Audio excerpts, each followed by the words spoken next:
Rajiv, one question continues to worry me. You know, every faith has its adherents, and they're very proud of the faith. A Muslim will say, I'm a proud Muslim. A Christian will say, I'm a proud Christian. Angela Merkel went and said Germany should follow Christian values. They were a Christian Democrat Party. David Cameron said that the England should follow Christian values. They're very proud of their founding faith and the values. But in India, if you come and say you're a proud Hindu, you're dubbed communal, you're dubbed a Hindutva, you're dubbed a right-wing person. Good. Now, what is wrong with the Indian mind that we refuse to accept our own identity, stand up for what we think we are, and why we're not proud to stand up? If you're a Hindu, I'm a proud Hindu. If I'm a Muslim, I'm a proud Muslim. If I'm a Christian, I'm a proud Christian. In fact, Gandhiji was asked this question that, what do you want people to be? He said, I want a Hindu to be a proud Hindu, a Muslim to be a proud Muslim, and a Christian to be a proud Christian. Because that's what you are. Yes. But in India, if you say about Hinduism, you are branded. Yes. And why is this branding happening? And what should we do about it? What is your view? Great. This is a great question because I'm victim number one of this sort of thing. Except that it doesn't bother me. I'm very thick-skinned and I just give it right back. So it doesn't bother me. But I've studied this whole syndrome. You see, the thing is that because Hindus are the majority, therefore the target is to get at India, to understand India or to undermine India or to this breaking up India. It has been very important for the colonial powers to understand Hinduism in a way that would be fragmenting them, making them feel inferior, conflicts among them and so on. So the emphasis on the study of India and the study of Hinduism has never been, what are the mathematics contributions, what are the contributions to astronomy, what are the contributions to neuroscience, or the ideas of yoga. It has not been those kind of things, but what is wrong with it. So it's almost like we are the patient and they are the doctor who's going to fix us. So that's sort of the thing. Now, the reason the problem is worse than in the colonial times is that now it is Indians teaching us these things. And these Indians are like zamindars or sepoys that have been trained in a certain place and they're sent here to kind of be the gatekeepers of various forums. You can see this in media forums, you can see this in academic, intellectual forums and so on. And I must say I'm very delighted that Bangalore Literary Festival is the first festival to give voice to Hindus and not censor them.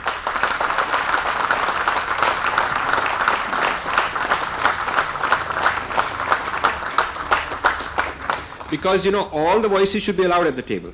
India as an open architecture has room for all the voices. It's not that the Hindu voice is suppressing someone else. It's just that I'm from a certain heritage and therefore I have a right to talk about it in a positive way without being called chauvinist and all those things, fascist. These horrible words are imported. We don't have that kind of a history of those things happening. We haven't genocided people. We haven't got that kind of a history. But this imported theories, social theories that are imported, large number of them, whether it's Marxism, whether it's Freudian psychoanalysis, whether it's post-colonial studies and all kind of new things going on, are very fashionable. And that is where the youth who are very bright and go to good colleges are sucked into such programs. It's become elitist and the media loves to quote this because it makes them feel like they are superior and so on. So this deep inferiority complex that we carry and a sense of awe of the West means that we follow their lead intellectually. And this means that we are not in a position, the thinkers, the leaders in the social sciences have not been in a position to really honestly excavate who we are on our own terms, much less reversing the gaze and responding to other people. So this lack of identity and shame and a sense of almost like you have to start by apologizing is a very sad thing. I found that 20 years ago, or somewhere around 10, 15 years ago, there's something called Education About Asia. It's a magazine in the US. It goes to 20,000 school teachers who teach about Asia. And I wanted to sponsor a special issue on India because they had never in their history featured India. They would feature China, Japan, Southeast Asia. It's about Asia, but they never featured us. They would feature the Middle Eastern countries. So we gave them a grant, my foundation, to have features on India. And I was asked to write the introduction to that special issue. And in that introduction I said, this is like 10, 15 years ago, I said that this caste, cows and curry stereotypes about India are obsolete. And this is a limited view. And the American child, when he grows up, he will be dealing with Indians who will be technological leaders. I said that 10, 15 years ago. And they did not believe that.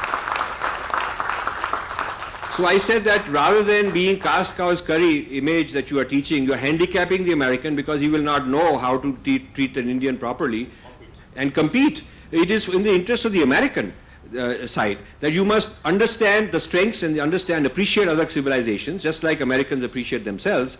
And so the purpose of this special issue is to educate Americans about the future power that India is and the past power that it used to be at one time, so that Americans know how to deal with mutual respect. Now, it is interesting. They took this whole issue. They took my introductory editorial. In the next issue were a whole lot of complaints, some by Indians also, that this is chauvinistic. Why are we allowing this? He should be talking about this problem, that problem, that problem. And then I had to respond. I was given a chance to respond, which is good. And so I could say that if you look at the issues on Japan, if you look at the issues on China, and you look at US, US grand narrative is called American exceptionalism, starting with, the founding fathers, Thomas Jefferson, the place where Edison and all these people, Wright brothers, it's all the accomplishments of the country. Every child learns these things. And it is not about what a horrible place we are, which every country has horrible things. So you see, we have somehow become very full of negatives about ourselves. And we need to turn this around in the same way as a corporate enterprise needs a positive brand. It needs a USP. And it needs to show what is good about it, both for its own people and for the other the outsiders who it deals with.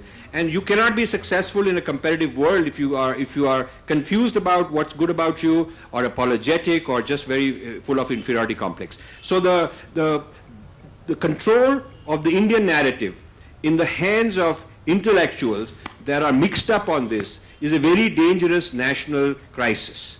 And that control needs to be switched. We need to train new people who bring the academic rigor, intellectual rigor, who are responsible, who are balanced, who are fair, and who can present a good narrative of